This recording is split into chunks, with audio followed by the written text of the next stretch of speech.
प्यारे बच्चों, वायुमंडल के अध्ययन में हमने वायुदाब का अध्ययन किया। वायुदाब के अध्ययन के साथ ही साथ हमें वायुमंडल में होने वाली एक प्रमुख घटना, जिसको हम प्रिसिपिटेशन कहते हैं, उसका अध्ययन आवश्यक है। बच्चों, प्रिसिपिटेशन वायुमंडल में 3 प्रकार से होता है और इसको समझने के लिए आज हम इस चित्र के द्वारा अध्ययन करेंगे। इस चित्र को मैंने प्रोफेसर एस ओझा सर से, जो भी टीचिंग है उनकी वीडियो यूट्यूब पे, उससे लिया है। तो आप इस चित्र के माध्यम से प्रिसिपिटेशन को काफी आसानी से समझ सकते हैं। कक्षा 7 में, क्लास 7 में हमें सिर्फ रेनफॉल के 3 टाइप पढ़ने हैं, लेकिन उस 3 टाइप को पढ़ने के लिए हमें इसके बेसिक कॉन्सेप्ट को भी समझना होगा। तो अब देखते हैं हम प्रिसिपिटेशन, जिसको हम वर्षण कहते हैं हिंदी में, उसके 3 प्रकार हैं। अभी 3 प्रकार क्यों है अभी हम देखते हैं। और वर्षण को हमें वर्षा नहीं समझना है, रेनफॉल। प्रिसिपिटेशन या वर्षण, इसका पहला फॉर्म है गैसियस, जो पृथ्वी की सतह के पास होती है या एटमॉस्फेयर की निचली सतह में होती है। दूसरा है लिक्विड या तरल, जो कि बहुत महत्वपूर्ण है और काफी कौतूहल का विषय भी है। और तीसरा प्रकार है सॉलिड। हम सभी ने प्रिसिपिटेशन के इन तीनों प्रकारों को महसूस किया है अपने जीवन में और उसको हम समझते भी हैं। और आइए अब हम देखते हैं तीनों प्रकार होते क्यों हैं। अगर हम पृथ्वी की सतह से ऊपर जाएं, लंबवत जाएं सीधे, तो तापमान में हमें क्रमशः कमी मिलेगी, तापमान कम होता जाएगा। या हम किसी पहाड़ पर, पर्वत पर ऊपर की तरफ बढ़ें तो भी टेम्परेचर में कमी आती है। पृथ्वी के सरफेस के पास या एटमॉस्फेयर के निचले भाग में तापमान ऊपर की अपेक्षा ज्यादा रहता है, कम होता है, लेकिन तापमान कम होने की दर ऊपर की अपेक्षा बहुत कम होती है। इससे अगर हम थोड़ा और ऊपर जाएं, तापमान कम होगा, थोड़ा तेजी से होगा, और उससे ऊपर जाने पर तापमान बहुत तेजी से कम होगा। तो तापमान के कम होने की जो दर है, यही दर, rate of decreasing of temperature in atmosphere, यही प्रिसिपिटेशन के 3 प्रकार को निर्धारित करती है। इन तीनों प्रकार में हम देखते हैं तापमान जहां पर नीचे कम है, वहां पर गैसियस फॉर्म में प्रिसिपिटेशन होता है। अर्थात सूर्य ताप से पृथ्वी के सरफेस पर वाटर बॉडीज या जो वनस्पतियां हैं, वहां से जो वाष्पोत्सर्जन होता है या वाटर वेपर उठती हैं, उनकी लेटेंट हीट जैसे जैसे कम हो जाती है, वो एयर में मिल जाती है, मॉइस्चर और ह्यूमिडिटी कहलाती है। और ये ह्यूमिडिटी जो है, टेम्परेचर के साथ इसका रिलेशन उल्टा है। टेम्परेचर बढ़ता है तो ह्यूमिडिटी घटती है। और हम वर्षण में जब बात करते हैं तो यहाँ पर हम रिलेटिव ह्यूमिडिटी की बात करते हैं। तापमान के साथ देखते हैं, तापमान को हम स्थिर मानेंगे, फिर ह्यूमिडिटी का अध्ययन करेंगे। क्या परसेंटेज है ह्यूमिडिटी, मॉइस्चर, एयर में क्या परसेंटेज है, वो डिसाइड करती है। जैसे जैसे टेम्परेचर कम होगा, ह्यूमिडिटी इंक्रीज होगी और वहीं से आपका कंडेंसेशन शुरू होगा, ड्रॉप्स बननी शुरू होंगी और प्रिसिपिटेशन स्टार्ट हो जाएगा। तो जो गैसियस फॉर्म है, हम इस गैसियस फॉर्म में ओस, कोहरे, स्मोक, मिस्ट को देखते हैं, महसूस भी किया होगा। हम इनको आगे आने वाले समय में समझेंगे। पृथ्वी के नजदीक ही होता है। एटमॉस्फेयर में निचले स्तर पर ये घटनाएं होती हैं प्रेसिपिटेशन की, गैसियस। और जैसे ड्यू आउस आपने देखा ही है, इसे हम गैसियस फॉर्म में ही लेते हैं। फॉग आप समझते ही हैं, आपने ठंड में देखा होगा। स्मोक ज्यादातर शहरों में है जहां पर पॉल्यूशन की वजह से, ये तो फॉग से भी बहुत ज्यादा खतरनाक होता है और ये पॉल्यूशन की वजह से होता है। आगे बात करते हैं लिक्विड में। तो लिक्विड में जो रेनफॉल का हमें पढ़ना है वो 3 टाइप पढ़ना है। हालांकि इस वर्षण में बहुत सारे फॉर्म है, जैसे सावन में वर्षा की फुहार पड़ती, बहुत छोटी छोटी बूंदें पड़ती, बहुत छोटी छोटी, और कभी कभी धुंध के साथ भी फुहार पड़ती है, वहां पर बूंदें थोड़ी बड़ी होती हैं, उनके अलग अलग नाम है। तीसरा प्रकार जो है रेन का, वर्षा का, उसमें हम cyclonic rainfall, orographic rainfall, convectional rainfall का अध्ययन करेंगे। इसके अलावा भी 2 तरह की रेनफॉल और है, एक एबडेक्शनल रेनफॉल है और एक आर्टिफिशियल रेनफॉल है।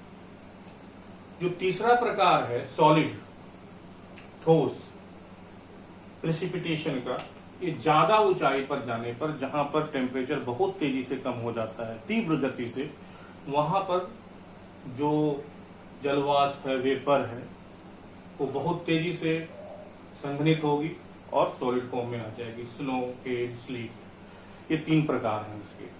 हम इनको आगे की कक्षाओं में पढ़ेंगे। तो रेनफॉल का जो सबसे पहला प्रकार है बच्चों, वो आपकी पुस्तक के अनुसार साइक्लोनिक रेनफॉल दिया गया है। तो साइक्लोनिक रेनफॉल में आप देख रहे होंगे कंडेंसेशन के बाद क्लाउड बन गए हैं, वर्षा हो रही है। कोल्ड एयर यानी धूप तेजी से पड़ा या लो प्रेशर बहुत तेजी से क्रिएट हुआ, हवा ऊपर उठी और ऊपर उसमें जलवाष्प होगी और वहां पर वो संघनित होकर वर्षा करने लगी। तो साइक्लोन को आप समझ सकते हैं, जब कहीं पर अगर बहुत तेजी से लो प्रेशर डेवलप होता है, यहाँ पर हवाएं ऊपर उठेंगी हल्की होकर, और इस गैप को फिल करने के लिए चारों तरफ से ठंडी हवाएं आती हैं। एक चीज हम कॉमन देखेंगे कि रेनफॉल के टाइप कह सकते हैं हम, लेकिन वर्षा होने की कंडीशन एक ही है, वाटर वेपर का एयर में मिलना और उनका लो प्रेशर होने की वजह से हवाओं का ऊपर उठना, रिलेटिव ह्यूमिडिटी जो है आपकी उसका तेजी से बढ़ना और कंडेंसेशन होना। ये हम तीनों में देखेंगे। ये होती कैसी हैं यही हम पढ़ रहे हैं। साइक्लोनिक तरीके से हो रही है, ओरोग्राफिक तरीके से हो रही है या कन्वेक्शनल हो रही है। तो हम साइक्लोनिक में देखते हैं कि हवाएं लो प्रेशर की वजह से ऊपर बहुत तेजी से उठती हैं और ठंडी हवाएं चारों तरफ आती हैं और फिर वहां पर कंडेंसेशन होता है और बरसात हो जाती है। आप परीक्षा में अगर लिखेंगे साइक्लोनिक रेनफॉल, पहले तो आपने ये लिखना है there are 3 types of rainfall. आप इतना सब कुछ नहीं लिखेंगे, आपको समझाने के लिए बनाया गया है साइक्लोनिक, ओरोग्राफिक एंड कन्वेक्शनल। उसको लिखने के बाद आप बता देंगे, क्योंकि लो प्रेशर क्रिएट होने की वजह से वेपर ऊपर उठेगी, चारों तरफ से ठंडी हवाएं आएंगी, एक पर्टिकुलर हाइट पर जाने पर वही हवाएं ठंडी हो जाएंगी और कंडेंसेशन होने की वजह से वर्षा होने लगेगी। आप इस चीज को इसे दिखा सकते हैं, कोल्ड एयर, वार्म एयर ऊपर जा रही, ठंडी हो रही और बरसात हो रही। रेनफॉल का जो दूसरा प्रकार है उसको रिलीफ रेनफॉल या माउंटेनियस रेनफॉल भी कहा जाता है। और इस रेनफॉल को हम ऐसे समझ सकते हैं, कोई पहाड़ी है, कोई पर्वत है, उसके फुटहिल्स पे नीचे की तरफ हवाएं गर्म हुई, वाष्पोत्सर्जन हुआ, इनके साथ हवाओं के साथ ये मॉइस्चर पर्वत पर धीरे धीरे चढ़ने लगा और आप देख रहे होंगे ये हवाएं ऊपर जा रही हैं और एक पर्टिकुलर हाइट पर जहां पर रिलेटिव ह्यूमिडिटी कम हो जाती है, तेजी से बढ़ जाती है और टेम्परेचर बहुत कम हो जाता है, वहां पर जब रिलेटिव ह्यूमिडिटी 100% हो जाती है, क्लाउडिंग होगा, बादल बनेंगे और बरसात होने लगेगी। ये हवाएं अपने साथ वेपर ले जा रही हैं, मॉइस्चर है इनके साथ, और यहाँ पर पहुंचकर बादल बनेगा और बरसात होगी। तो आप इस तरफ से देख रहे हैं हवाएं वाष्प के साथ जा रही है, इसलिए इसको विंड वार्ड कह रहे हैं। विंड वार्ड का मतलब आप समझ गए होंगे, पवनमुखी धारा। हाई प्रेशर से लो प्रेशर की ओर हवाएं चलती हैं, इसे भी मैंने आपको बताया था। जैसे आप देख रहे होंगे यहाँ पर सूर्य की किरणें हैं, ये सूर्य की किरणें सीधे पड़ रही हैं अर्थ सरफेस पे। यहाँ की हवा गर्म होगी, गर्म हवा हो हल्की हो जाती है तो ऊपर उठती है। तो movement of air from high pressure to low pressure, ये विंड। तो विंड वार्ड डायरेक्शन में हवाएं चलती हैं। अब वर्षा होने के बाद ये हवाएं और ऊपर तो जा नहीं सकती हैं, अब ये नीचे बैठेंगी। तो इस पर्वत के इस डायरेक्शन में जब ये नीचे आती हैं, ये आपका रेन शैडो एरिया हो गया, लीवार्ड साइड हो गया, तो ये यहां वर्षा नहीं करेंगी। अब यहां पर वर्षा इसलिए नहीं करेंगी क्योंकि आपको मैंने यहां बताया था कि यहां पर टेम्परेचर अब घट नहीं रहा है, बढ़ रहा है, और इस तरह से इनकी रिलेटिव ह्यूमिडिटी भी उतनी नहीं है कि वर्षा कर सके। तो इस पर्वत के इस तरफ आप देख रहे हैं रेनफॉल हो रहा है, और उसी तरफ ये हवाएं जब उतरती तो वर्षा नहीं कर पाएंगी। इस प्रकार से हम बहुत से पर्वतों पे देखते हैं कि उनके एक तरफ बहुत ज्यादा ग्रीनरी होती है, बहुत हरियाली, बहुत घने वेजिटेशन होते हैं, दूसरी तरफ मतलब घास झाड़ियां या बहुत ही कम वेजिटेशन होता है। तो बच्चों ये दूसरा टाइप था रेनफॉल का, लिक्विड प्रेसिपिटेशन का। तीसरा है कन्वेक्शनल। कन्वेक्शनल रेनफॉल को आप ऐसे समझिए, अर्थ सरफेस पे Tropic of Cancer, Tropic of Capricorn के बीच में ही पृथ्वी झुकी हुई है, और इस झुकी इंक्लिनेशन की वजह से सनरेज इन्हीं के बीच में, Tropic of Cancer, Tropic of Capricorn के बीच में ही लंबवत होते हैं। तो जहां पर सनरेज लंबवत पड़ती हैं, वहां पर एयर गर्म होकर हल्की होती है और ऊपर बहुत तेजी से उठती है वर्टिकली। सनरेज वर्टिकल है, परपेंडिकुलर है, लंबवत है, हवाएं भी सीधी उठेंगी, और सीधी हवाएं जब उठेंगी, आप देख रहे होंगे इनके साथ आपको पता है वाटर वेपर होगा ही, नमी है ही, और ये ऊपर जाकर यहाँ पर पर्टिकुलर हाइट पर जाकर कंडेंसेशन होगा और बरसात होगी। तो भूमध्य की प्रदेशों पे हम देखते हैं कि दोपहर में लगातार प्रतिदिन मूसलाधार बारिश होती है। तो ये कन्वेक्शनल करंट का ही एक एग्जाम्पल है। तो रेनफॉल के 3 टाइप परीक्षा के लिए बहुत जरूरी है, आपको समझना भी था, वो समझ लिया आपने। यहाँ पर कुछ चीजें हैं रेनफॉल या प्रेसिपिटेशन को समझने के लिए। एक तो ह्यूमिडिटी हमें समझना है। ह्यूमिडिटी बच्चों, सन रेज की वजह से जो भी वाष्पोत्सर्जन हो रहा है, वेपर बन रहा है, इवेपोरेशन हो रहा है, ये सब पृथ्वी पर जो भी वाटर बॉडीज हैं, जहां से भी वाष्प निकल सकती है, वो उठती हैं, और ये जब वायुमंडल में की हवा में मिल जाती हैं, जब इनकी हीट खत्म हो जाती है, इनके अंदर गुप्त ऊष्मा होती है, तो ये ह्यूमिडिटी या मॉइस्चर का रूप ले लेती है, और धीरे धीरे जैसे जैसे टेम्परेचर कम होता है, ये कंडेंस होकर ड्रॉप में कन्वर्ट हो जाते हैं, और वो अलग अलग फॉर्म है। तो गैसियस फॉर्म है यहाँ पर, जहां पर टेम्परेचर भी धीरे से कम हो रहा है, कंडेंसेशन का जो रेट है वो भी कम है, वहां पर गैसियस फॉर्म में प्रेसिपिटेशन होगा।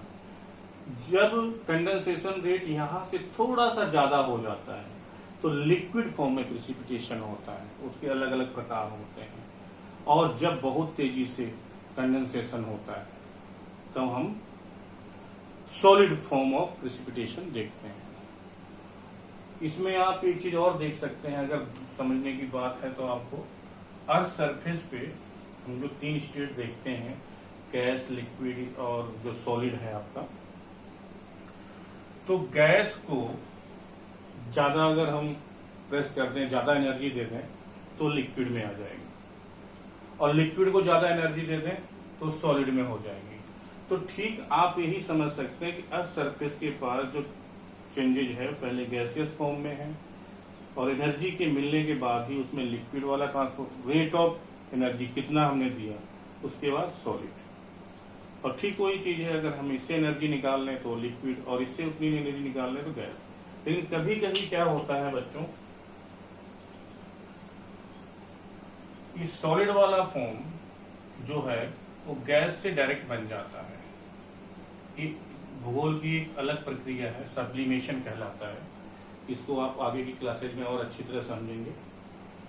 तो इस आधार पर हम प्रेसिपिटेशन, रेनफॉल जो इसका दूसरा प्रकार है उसको समझ सकते हैं। और एक एब्डक्शनल रेनफॉल होता है, जब आप ऐसे समझिए कोई ढाल की जगह, कोई ढाल वाला जगह है, आप ऐसे महसूस कर सकते हैं कि दिल्ली से अगर आप पटना या वेस्ट बंगाल की तरफ जाएंगे तो ढाल मिलेगा। तो जब बे ऑफ बंगाल से मानसून की हवाएं आती हैं और वेस्ट की तरफ चलती हैं तो धीरे धीरे इसी तरफ बढ़ती हैं, यानी वो धीरे धीरे चढ़ती हैं और पर्टिकुलर हाइट पर वो धीरे धीरे लिक्विड वाला प्रेसिपिटेशन करती हैं, वहां बरसात होती है। तो ये आपके कुछ प्रकार हैं। और एक आर्टिफिशियल रेनफॉल है जिसे मनुष्य करवाता है, देश की सरकार करवाती है। और इसके लिए कुछ वस्तु पदार्थ होते हैं जो जिनका यूज क्लाउड सीडिंग में किया जाता है। कोशिश ये की जाती है कि समुद्र के पास का क्षेत्र चुना जाए और आर्टिफिशियल रेनफॉल कराया जाए। तो ये सारी चीजें हैं इसमें। ओस आपने देखा ही है, फॉग भी देखा है। स्मोक आज के समय में एक तरीके से ह्यूमन क्रिएटेड प्रेसिपिटेशन है। फॉग से ज्यादा इसमें बहुत ही कम विजिबिलिटी होती है, खतरनाक होता है। स्नो आप जानते ही हैं, हेल आपने देखा होगा। एक पर्टिकुलर यहाँ पर टेम्परेचर जैसे वाटर बॉडीज है, सनरेज पड़ने से वाष्प बहुत तेजी से ऊपर जाती है, आइस लाइन होता है। आइस लाइन है जो, इस आइस लाइन से ऊपर आइस शीट होती है एक तरीके से, उससे भी ज्यादा ठंडा। तो जब वो जल्दी से वहां पहुंच जाता है तो वहां बहुत तेजी से आपका कंडेंसेशन होता है और वो वाटर वेपर आइस बॉल में कन्वर्ट हो जाते हैं। जब ये पृथ्वी पे गिरते हैं तो यही हेल कहलाते हैं।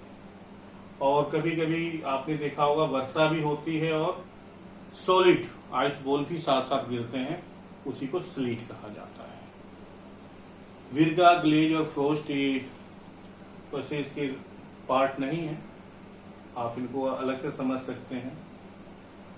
जैसे विरगा आपका डेजर्ट एरिया में होता है, कभी कभी समुद्र के ऊपर जो जलवाष्प बनी एटमॉस्फेयर सर्कुलेशन की वजह से वो डेजर्ट एरिया में पहुंच गई। जब उस एरिया में थोड़ी सी नमी पहुंची तो कंडेंस होगी हाइट पे। कंडेंस होने के बाद ड्रॉप्स बनेंगे, ये ड्रॉप सीधे नीचे की तरफ आएंगे। लेकिन उस सरफेस पे पहुंचने से पहले ही वो फिर से वाष्प में कन्वर्ट हो जाएंगे, कारण यहाँ पर हीट ज्यादा है डेजर्ट एरिया में। ये विरगा फॉर्म है, यानी उसे पृथ्वी पे आने ही नहीं दिया जाता है। ग्लेज आपका सब्लिमेशन का ही एक एग्जाम्पल है, वो डायरेक्ट गैस से सीधे सॉलिड में पहुंच जाता है। प्रकृति का नियम तो है कि भाई गैस के बाद लिक्विड फिर सॉलिड होना चाहिए, लेकिन ग्लेज बहुत ऊपर से बूंद गिरती है कभी हमारे ऊपर और सॉलिड उतनी नहीं हो पाती, ठंडा सा होता है। फ्रोस्ट आपने महसूस किया होगा, देखा होगा कि जैसे पाला पड़ता है, इसमें भी आपने देखा होगा कि जो पेड़ वनस्पतियां छोटे छोटे पौधे होते हैं उनकी वो लेयर क्रैक हो जाती है। बेसिकली आपने आज ये तीन समझना है, इसे आपने समझकर 2-3 सेंटेंस में इनको एक्सप्लेन करना है कि साइक्लोनिक रेनफॉल क्या है। मतलब जब बहुत तीव्र गति से लो प्रेशर क्रिएट हो, साइक्लोनिक एयर चलने लगे, चारों तरफ से ठंडी हवा आ रही है, गर्म हवा ऊपर उठ जाएगी और ऊपर उठने के साथ उसमें जलवाष्प होगा और बारिश होगी। पर्वतीय क्षेत्र में हम देखते हैं फुटिल से हवाएं, गर्म हवाएं ऊपर उठती हैं और शीर्ष पर पहुंचकर वो वर्षा करते हैं। हमारे आसपास अगर हम देखें तो नरेंद्र नगर है ऋषिकेश से ऊपर, तो ये बहुत ज्यादा प्रेसिपिटेशन, वर्षण का वर्षा वाला तरल वाला रूप रिसीव करता है, बरसात ज्यादा होती है। इसी के पास एक जगह है आगरा खाल, वहां पर ही बहुत ज्यादा वर्षा होती है। साइक्लोनिक, कन्वेक्शनल रेनफॉल मैंने आपको बता दिया है, लंबवत सूर्य की किरणें पड़ेंगी और वर्टिकल ही हवाएं उठेंगी और मूसलाधार बारिश होगी। इस प्रकार से आप प्रेसिपिटेशन को समझ सकते हैं। धन्यवाद।